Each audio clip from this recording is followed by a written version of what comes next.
இரண்டாவதாக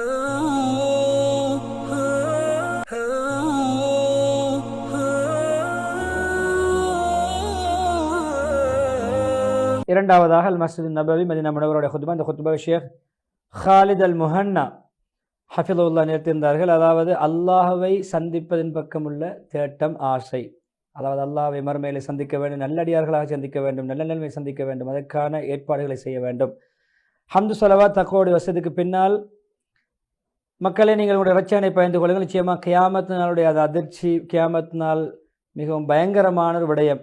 கியாமத் நாளுடைய அந்த சுழற்சி, அந்த அதிர்ச்சி பயங்கரமானது. சூரா ஹஜ்ஜுடைய முதல் வசனத்தை ஓதி மக்களை அல்லாஹ்வை சந்திப்பு என்பது யாராலும் தப்பிக்க முடியாத, ஒதுங்க முடியாத, தப்ப முடியாத ஒரு விடயம். அல்லாஹ்வுக்கு முகம் கொடுத்தே ஆக வேண்டும், அல்லாஹ்வை சந்தித்தே ஆக வேண்டும். அது உண்மையிலே மனித இனம், ஜின்னினம் எல்லோருக்கும் நடக்கும்.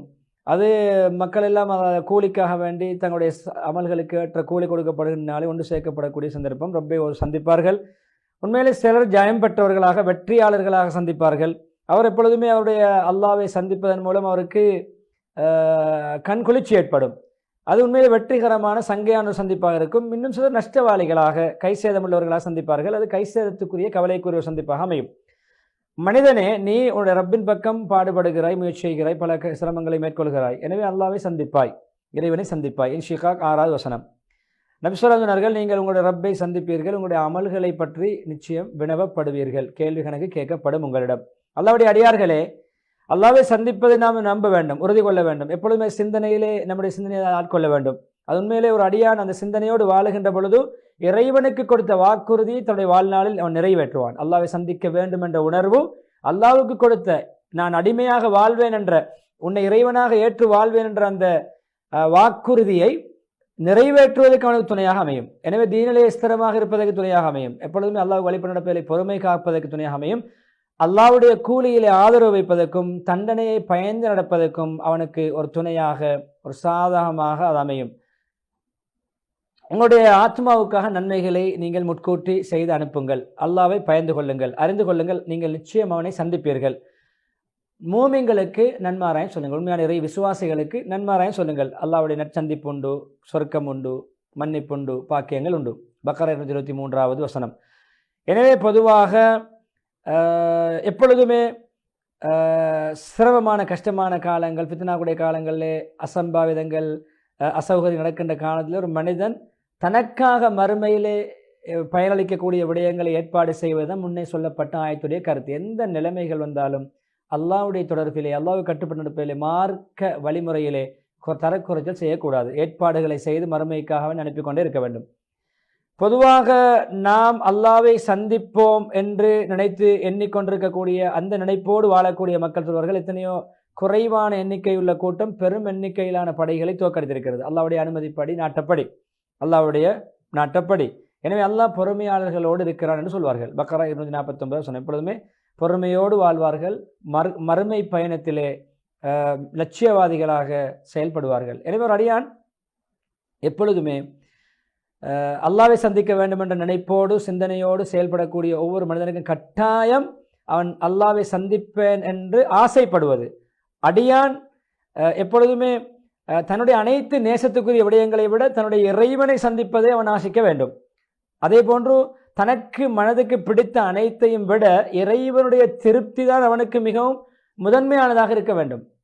வேறு விடயங்களை கொண்டு திருப்தி அடைவதை விட இறைவனை திருப்திப்படுத்துவதுதான் முதல் லட்சியமாக இருக்க வேண்டும். அல்லாஹ்வுடைய அடியார்களை பொதுவாக அல்லாஹ்வை சந்திப்பதற்கு ஆசை வைப்பது, அவா வைப்பது, அதில் ஆர்வம் காட்டுவது உள்ளத்தில் வீசுகின்ற தென்றல் காற்று போன்றது.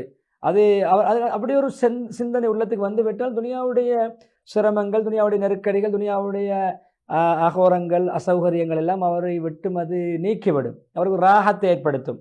எப்பொழுதும் அவருக்கு துனியாவுடைய சிரமங்களை அது இலகுபடுத்தி விடும்.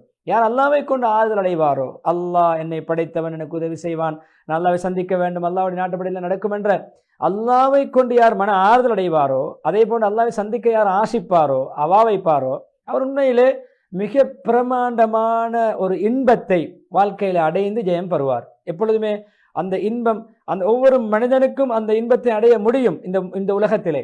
அப்படியான எண்ணமுள்ள ஒவ்வொருவராலும் அடைய முடியும். எனவே அல்லாஹ்வை சந்திக்கின்ற ஆசை உள்ளவர் எப்பொழுதுமே இறைவனின் பக்கம் நெருக்கத்தை ஏற்படுத்துகின்ற அந்த போங்கில் இதனுடைய வாழ்க்கையை அமைத்துக் கொள்வார். எப்பொழுதுமே அல்லாஹ்வோடு சிறந்த தொடர்பை பேணும் பிரயோசனமாக அதை அவர் கண்டுகொள்வார்.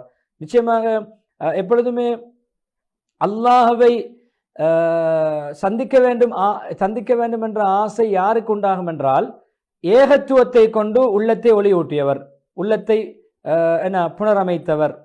அதாவது அல்லாஹ்வுடைய அன்பு, அல்லாஹ்வுடைய விடயத்திலே ஆதரவு, அல்லாஹ்வுடைய தண்டனைகளை அஞ்சி ஆதரவு, அச்சம், அல்லாஹ்வுடைய அன்பு, ஏகத்துவம், இவற்றை கொண்டு யார் உள்ளத்தை செழிப்பாக்கினாரோ அவரால் தான் முடியும் அல்லாஹ்வை சந்திப்பதற்கு ஆசை வைக்க.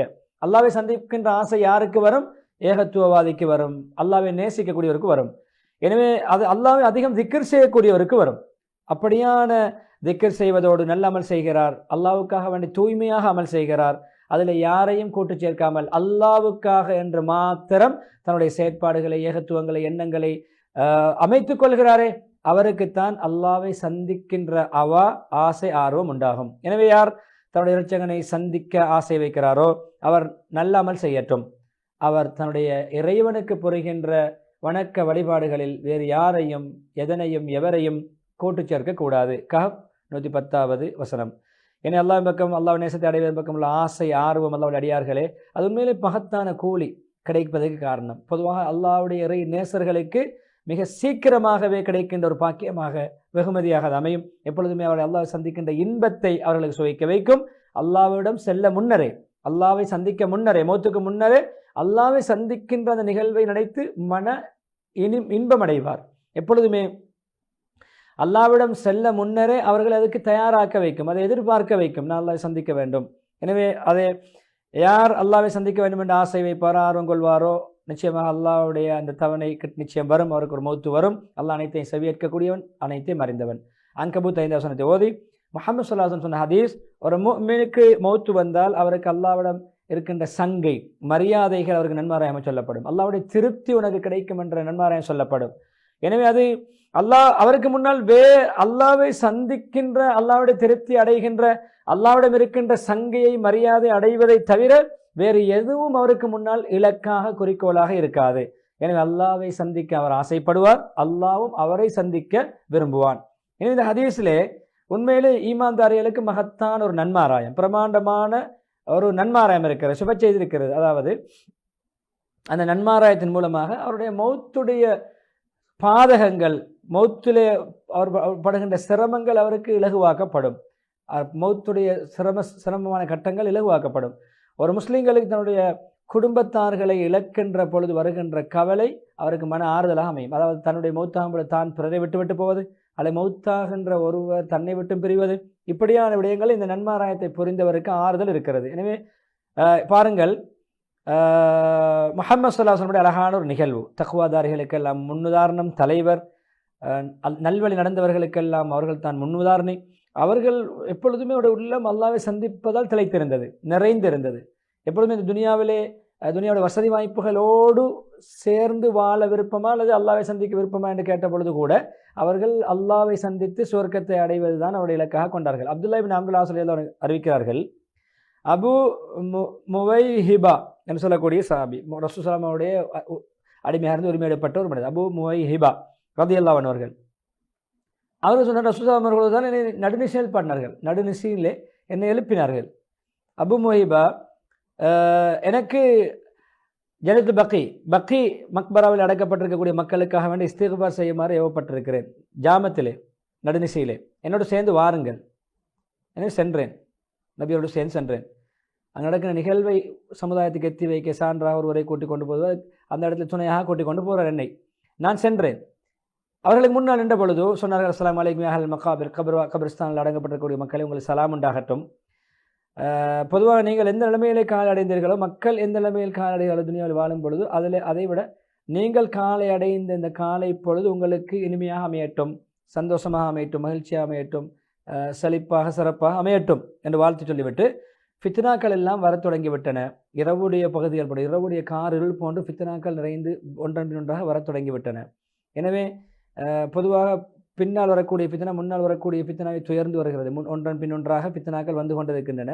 முன்னால் வந்த ஃபித்னாவை விட, குழப்பத்தை விட பின்னால் வருகின்ற ஃபித்னா மிக கெட்டதாக இருக்கிறது என்று சொல்லிவிட்டு என்னை நோக்கினார்கள். இதை கபிரிஸ்தானில் அடக்கப்பட்ட மக்களோடு உரையாடிவிட்டு அவர்களுக்கு அந்த செய்தியை சொல்லிவிட்டு என்னை நோக்கினார்கள், அபு முவைஹிபாவே, எனக்கு துனியாவுடைய எல்லா பொக்கிஷங்களுடைய திறவுகோள்களும், எல்லா வசதி வாய்ப்புகளுடைய எல்லா வாசலுடைய திறவுகோளுடைய கொடுக்கப்பட்ட வசதி வாய்ப்புகள், செல்வங்கள் எல்லாவற்றுடைய திறவுகளும் கொடுக்கப்பட்டது. அதில் நிரந்தரமாக வாழ விருப்பம் என்றால் வாழலாம் என்ற ஒரு இஷ்டமும் சொர்க்கமும் எனக்கு காட்டப்பட்டது.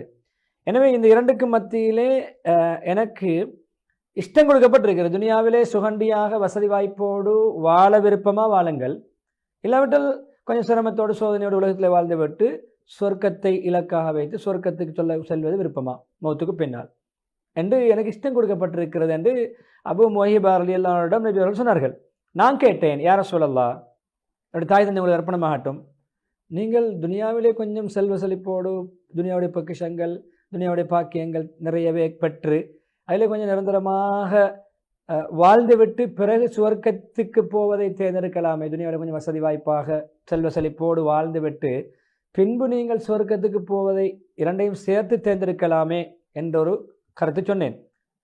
அதுக்கு நபி ஸல்லல்லாஹு அலைஹி வஸல்லம் சொன்னார்கள், இல்லை, அல்லாஹ் மீதானே அபு முவைஹிபாவே, நான் என்னுடைய இரட்சகனை சந்தித்து அதுக்கு பின்னால் சொர்க்கம் செல்வதை தான் தேர்ந்தெடுத்தேன். அதாவது நபியுடைய ஆயுள் இறுதிக்கட்டம், என்னுடைய இரட்சகனை சந்திப்பது இறுதிக்கட்டது, இந்த இஷ்டம் கொடுக்கப்பட்டது, சொர்க்கத்துக்கு செல்வதை தேர்ந்தெடுத்தேன். அதுக்கு பின்னால் முஹம்மது ஸல்லல்லாஹு அலைஹி வஸல்லம் அல் பக்கையில் அடைக்கப்பட்டக்கூடிய அந்த கபராளிகளுக்கு இஸ்திக்பார் பாவ மன்னிப்பு தேடிவிட்டு வந்து விட்டார்கள். எனவே ரசூலுல்லாஹி ஸல்லல்லாஹு அலைஹி வஸல்லம் அவர்களுக்கு மௌத்துக்கு காரணமாக இருந்த வருத்தம் அப்பொழுது முதல் ஆரம்பித்து விட்டது.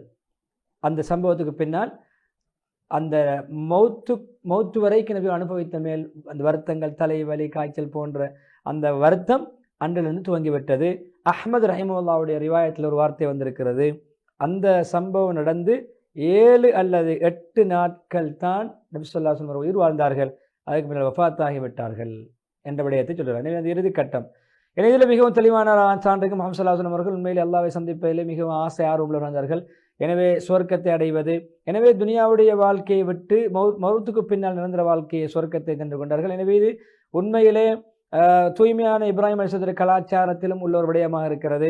அவர்கள் துனியாவில் சொன்ன கடைசி வார்த்தை, என்னை மன்னிப்பாய் அல்லாஹ் மக்ஃபிர் லி வர்ஹம்னி, என்னை மன்னித்து அருள் புரிவாயாக, வல்ஹிக்னி பிர் ரஃபீகில் அலா, உயர்ந்த கண்ணியமான நண்பர் கூட்டத்தில் என்னை சேர்த்து வைப்பாயாக, அல்ல பிர் ரஃபீகில் அலா, உயர்ந்த ஸ்தானத்திலே சகவாசலை நண்பர்களோடு சேர்த்து வைப்பாயாக. நபி ஸல்லல்லாஹு அலைஹி வஸல்லம் அவர்கள் கேட்ட துஆக்களில் ஒன்றுதான் அஸ்அலுக லzzatan நظரி இலா வஜ்ஹிக், உடைய திருமுகத்தை பார்த்து இன்பம் அடைகின்ற பாக்கியத்தை தருவாயாக, வஷௌக இலா லிகாயிக், உன்னை சந்திக்கின்ற ஆர்வத்தை ஆசையை தருவாயாக, ஃபி கைரி ضرّ முضر வலா ஃபித்னத்தின் முضلة, வழிகெடுக்கக்கூடிய ஃபித்னாக்கள் அகப்படாமல், எந்த விதமான சிரமங்கள் என்னை ஆட்கொள்ளாமல், அப்படி சிரமங்கள் நெருக்கடிகள் ஃபித்னாக்கள் இல்லாமலேயே மௌத்துடைய நேரத்தில் ஃபித்னாக்களை விட்டு பாதுகாக்கப்பட்டு இடையூறு ஏற்படுத்தக்கூடிய விடயங்கள் இப்படியான அசௌகரியங்களை விட்டு பாதுகாக்கப்பட்டு உன்னை சந்திப்பதன் பக்கம் உள்ள ஆசையை நான் கேட்கிறேன் என்று நபி அவர்கள் கேட்டிருக்கார்கள். எனவே சொன்ன துவாவிலே பரக்கத்தான் இந்த துவாவிலே ஒரு மூமின் துனியாவில் அடைகின்ற அந்த பாக்கியம், மறுமையில் அடைகின்ற எல்லா பாக்கியம் சேர்த்து கேட்டிருக்கார்கள். எனவே ரசூலுல்லாஹி அவர்களை பின்பற்றக்கூடிய நிலவிலோ உபகாரங்கள் வழிபாடுகளிலே நல்ல ஈமானிலே பின்பற்றக்கூடிய ஒவ்வொருவருக்கும் அல்லாஹ்வை சந்திப்பதிலே ஆசை வைப்பது ஒரு பங்காக இருப்பது அவசியம். அவருடைய ஈமானுக்கு தக்கவாறு அவருடைய அமல்களை உண்மைப்படுத்தும், அவருடைய உண்மையிலே அல்லாஹ்வோடு உள்ள தொடர்பு உண்மையான தொடர்பு அதை கட்டாயப்படுத்தும்.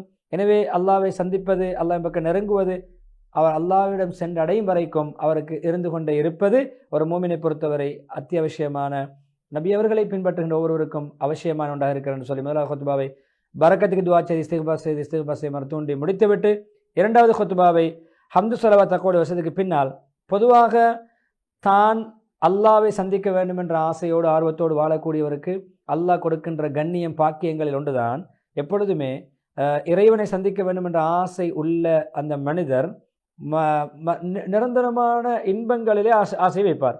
அதன் மூலம் இறைவன் அல்லாஹ் பேருபகாரியான இறைவன் அல்லாஹ் நல்லடியார்களுக்கு சொல்கின்ற அந்த நன்மாராயம் இல்லைன்னு ஹசன் அல் ஹஸ்னா வ ஜியாதா, பொதுவாக நல்லவர்கள் நல்ல காரியங்கள் நற்கிரியைகள் செய்யக்கூடிய மக்களுக்கு அதுக்கான கூலியும் மேலதிகமான ஒரு பாக்கியமும் இருக்கிறது, விசேஷமான மேலதிகமான பாக்கியம். யூனுஸ் 26 வசனம்.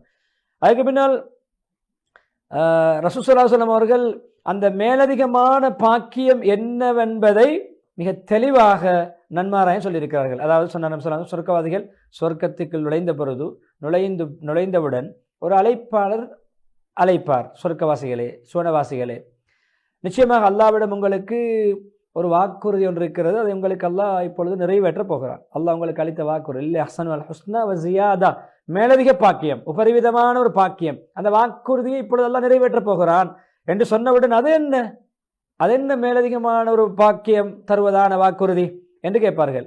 எங்களுடைய முகங்களை அல்லாஹ் ஒளிமயமாக்கவில்லையா, வெளிச்சமாக்கவில்லையா, வெண்மையாக்கவில்லையா, எங்களை சுவர்க்கத்தில் நுழைவிக்கவில்லையா, நரகத்திலிருந்து எங்களை காப்பாற்றவில்லையா, இதைவிட என்ன பெரிய பாக்கியம், இதைவிட மேலதிகமான என்ன பாக்கியம் என்று சொர்க்கவாசிகள் கேட்பார்கள். அப்பொழுது அவர்களை விட்டு திரை அகற்றப்படும்.